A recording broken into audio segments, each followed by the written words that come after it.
কোর্টে উপস্থিত হয়ে রনের মুখোশ খুলে দিল পেখম। সম্পূর্ণ জানতে ভিডিওটিতে একটি লাইক করে প্রথম থেকেই দেখতে থাকো। গল্পের শুরুতেই দেখা যায় পেখম এখনও কোর্টে এসে উপস্থিত হয়নি। সবাই মিলে টেনশন করতে থাকে, পেখমের মা, বাবা, এমনকি উকিল ম্যাডাম। সেও ভাবে এখনও পেখম কেন এসে উপস্থিত হলো না, আর কতটা সময় নেবে।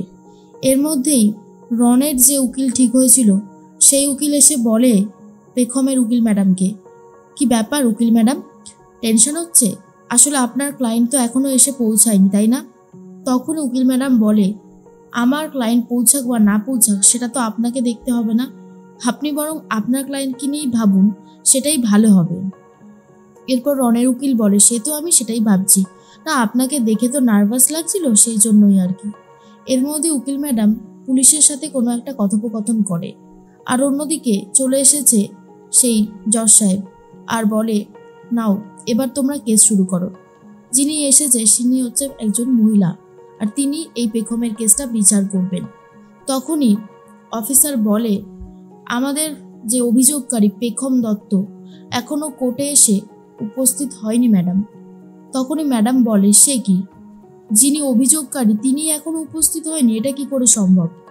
তখনই উকিল ম্যাডাম বলে, আমাদের আরেকটু সময় দিন ম্যাডাম, ইতিমধ্যেই চলে আসবে, আশা করি চলে আসবে, মানে আরেকটু সময় যদি দেওয়া যায়।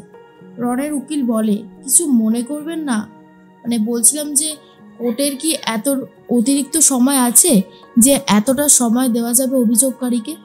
না মানে আমি তো সেটাই বুঝতে পারছি না। তখনই অনেকক্ষণ ধরে ম্যাডাম অপেক্ষা করে বসে আছে। তারপরেই রন তার উকিলকে জিজ্ঞেস করে, আর কতক্ষণ সময় আছে? উকিলবাবু বলে, আর সময় নেই, এক্ষুনি দেখবেন রায় পেয়ে গেছেন। এর মধ্যেই পেখম চলে এসেছে কোর্টে।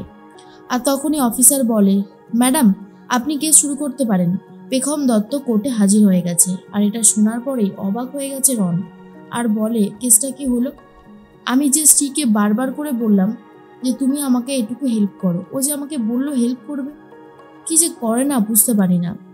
এর মধ্যেই অফিসার বলে ম্যাডামকে, যেহেতু এই কেসটা একটু অন্যরকম, এখানে অভিযোগকারী আসামিকে দেখলে অনেক সময় খুব রিয়াক্ট করতে থাকে, আর চোখে চোখ পড়ে গেলে অনেক সময় তাকে তার সাক্ষী দিতেও অসুবিধা হতে পারে।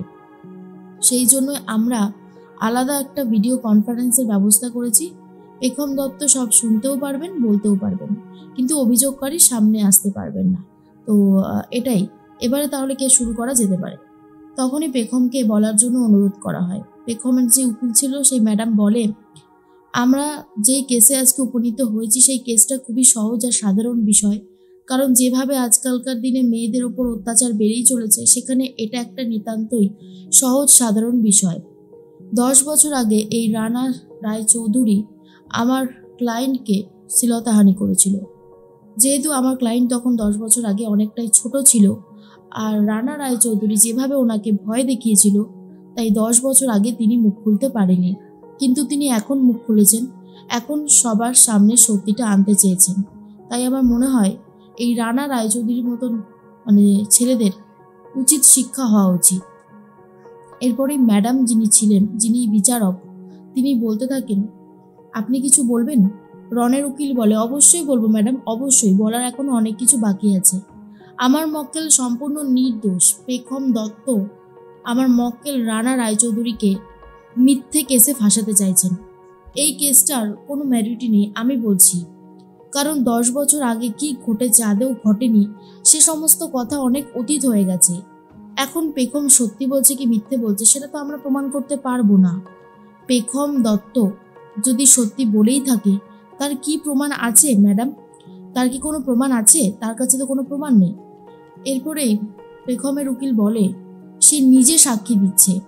আসলে যার সাথে ঘটে সেই সব থেকে ভালো বলতে পারে তার সাথে ঠিক কী ঘটেছিল।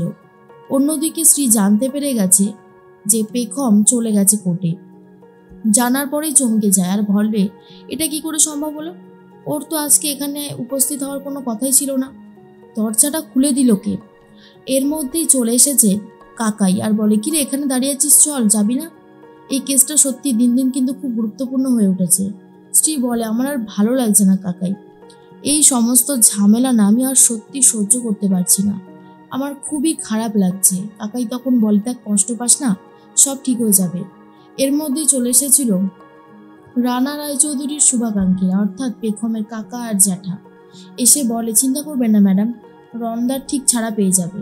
তখনই স্ত্রী বলে, দেখাই যাক কি হয়। আপনাদের বাড়ির মেয়ে পেখম যেভাবে আমার সংসারটা ভাঙার জন্য উঠে পড়ে লেগেছে, সত্যি আর কিছু বলার নেই। এর মধ্যে অনিন্দ্যবাবু চিন্তা করতে থাকে আর বলে, আজ পেখম জয়ী হয়ে তবেই ফিরবে। পেখমের মা বলে, এই করতে গিয়ে আমার মেয়েটার সংসার যেন না ভেঙে যায়। তুমি যে কেন আমার মেয়েটাকে উস্কে দিলে, এর থেকে যদি মেয়েটাকে বোঝাতে, কেসটা তুলে নিত, যেমন সংসার করছিল তেমনই করতো। তখনই বারবার করে বারণ করে অনিন্দ্যবাবু আর বলে, কেন গো, আমি আমার মেয়েকে বারণ করব কেন? আর আমি তো তোমাকেও বারণ করব যে তুমি এ সমস্ত কথা কখনো বলবে না। পেখমের সাথে অন্যায় হয়েছে সুচরিতা, আমাদের সাথে নয়। তাই পেখম যে ডিসিশনটা নেবে সেটাই হবে, বুঝতে পেরেছ? এর মধ্যে আবির তো তার মাকে নিয়ে বাড়িতে আসে। স্বর্ণালী কোনোভাবে আবিরকে ছাড়তে চায় না। এরপরে পিসিমণি বলে, বড় তুই কি করছিস? বারবার করে কেন আবিরকে আটকাচ্ছিস? তোর তো কিছু হয়নি, তুই তো ঠিক আছিস। স্বর্ণালী বলে, আমার আমার আবিরকে এখন দরকার, ও থাকলে আমার পাশে আমি আরো তাড়াতাড়ি সুস্থ হয়ে উঠবো। আবির বলে, আমি আছি মা, তোমার পাশে আমি আছি। এদিকে পেখমকে চাপে রাখতে বলে রন। তখনই রনের উকিল পেখমকে চাপ দিতে থাকে আর বলে, আপনি কিছু জানেন না, আপনি মিথ্যে বলছেন, আর আপনি যদি জেনেই থাকেন বলুন সেদিন ঠিক কি কি হয়েছিল। এরপর যখনই সেই কথাগুলো মনে পড়ে যায়, পেখমের শরীরটা আবারও খারাপ লাগতে শুরু করে। পেখম যেন বুঝতে পারে যে তার সাথে আবারও এরকম কিছু হতে চলেছে। সেই সমস্ত ঘটনা মনে পড়ে। তারপর পেখম নিজের জায়গা ছেড়ে উঠে যেতে চায়। তখনই যেন চলে এসেছে আবির আর বলে, পেখম তুমি ভয় পেয়ে পালিয়ে যেতে চাইছো কেন? পেখম কেন? যেই লোকটা তোমার সাথে এত অন্যায় করেছে, এত অসভ্যতামি করেছে, তাকে এমনি এমনি ছেড়ে দেবে? সে তো এমনি এমনি শাস্তি পাবে না, সে তো ছাড়া পেয়ে যাবে। পেখম এই কথাগুলো ভাবতে থাকে, কিন্তু আবির তার সামনে আসেনি। সে মনে জোর নিতে থাকে যেন আবির এসেছে, আবির তাকে জোর দিচ্ছে। এরপর পেখম বলে, আমি আমি বলতে চাই আবির, কিন্তু আমার কষ্ট হচ্ছে। কিন্তু আবির বারবার করে পেখমের মনে জোর দিতে থাকে আর এটাই ভাবতে থাকে পেখম। তারপর বলে, আমি বলবো রানা রায়চৌধুরী আমার সাথে ঠিক কি কি অন্যায় করেছে সেটা আমি সবার সামনেই বলবো। এরপর রন মনে মনে ভাবে, এই মেয়েটার মধ্যে এত জোর, এত জেদ কোথা থেকে আসলো? এ তো আগে আমাকে দেখলেই ভয় পেত, এতটা জেদ কি করে আসলো কে জানে, বুঝতেই পারছি না। মনে হচ্ছে কোথাও একটা গন্ডগোল হচ্ছে।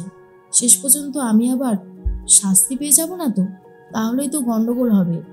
এর মধ্যেই বিচারক বলে, বলো তুমি, তোমার সাথে কি কি হয়েছে তুমি নির্দ্বিধায় বলো, আমি তোমার সাথে আছি। তুমি যদি সবটা বলতে পারো আর যদি কোর্টে সত্যিটা প্রমাণিত হয়, তাহলে এই রন লোকটা শাস্তি পাবে, তুমি বলো। আর পেখম ঠিক করে কোর্টের ভেতরেই মুখোশ খুলে দেবে রনের।